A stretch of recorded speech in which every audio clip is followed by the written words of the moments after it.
Welcome to Pindar Poetry. We hope you learned something new. In this video, I will explain how to repair Tesla rims, easy method.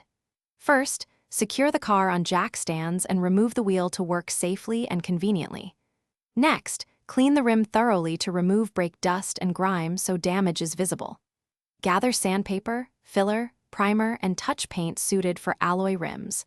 Work in a shaded area and keep a steady hand when sanding and filling imperfections. In this video, I will explain how to repair Tesla rims, easy method.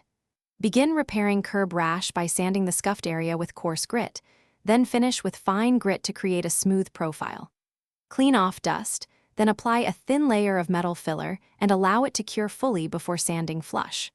Repeat filler and sanding if needed, then prime and apply matching touch paint in light coats for durable, even coverage. In this video, I will explain how to repair Tesla rims, easy method.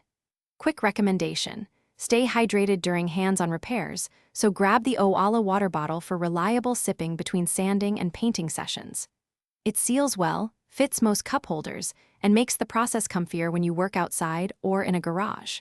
If you found this helpful, please subscribe and like, and check the description for the link and other deals. Now let's get back to the video. In this video, I will explain how to repair Tesla rims, easy method. For minor bends, support the rim edge and tap gently with a rubber mallet and wood block until roundness is restored. Never attempt to drive on a rim with visible cracks, as cracks require welding or replacement to maintain structural integrity. After any structural adjustment, have the wheel balanced and inspected to ensure safe operation and prevent vibration or premature tire wear. Thanks for watching. Consider subscribing if we helped you.